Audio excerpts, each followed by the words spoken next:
Hastings is an unusual town in that it's a river town, and usually river towns have got a lot of history and stories. There's so many good stories, so many interesting people, good things and bad things that have happened in our history. It's a place that some of you may have heard whispers of.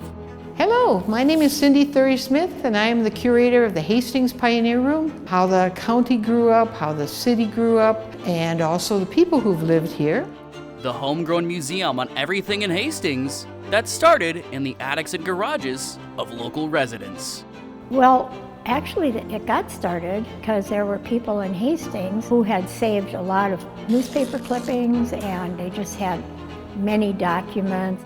There were 4 people in the community, and they each had different interests, and they were all collecting things and stashing them in their garage and in their basements and whatnot. And they started getting together and organizing and realizing how much stuff they had. And there was not one central location for them to put it in. And so when space came open here in City Hall, they brought all their stuff in, and we started organizing it and making it open to the public. Everything from housing records to family histories. Probably 75 separate books, like the history of the Siebenaller family, or the history of the Bowers. We got a big book on the Bowers. We call it the Bower Bible because it's big.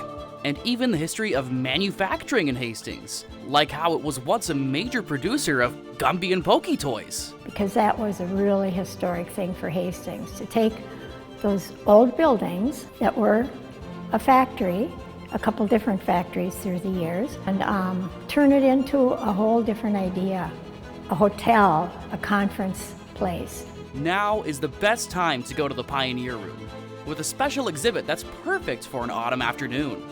The Chamber of Commerce worked with Dakota County Historical Society and had some interns write a new walking tour for downtown Hastings. While we were doing that, we were like, these are great stories. So we put together the exhibit of the businesses downtown. In this year's exhibit, we have from the bridge to Sibley Street.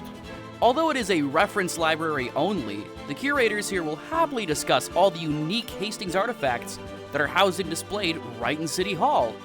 When they're in, anyways. We also have a complete collection of Rivertown Days buttons and the complete collection of Hastings High School annuals. Whether you want to discover your family's local history or just want to hear all the stories that have shaped Hastings into what it is today, be sure to drop by the Pioneer Room. Well, I always think that why sometimes in the olden days we felt like people might have been more of a community and closer, knew each other better.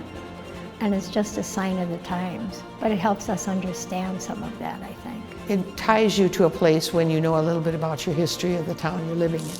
And encourages you to care about the town you live in too, and stay and make it a better place.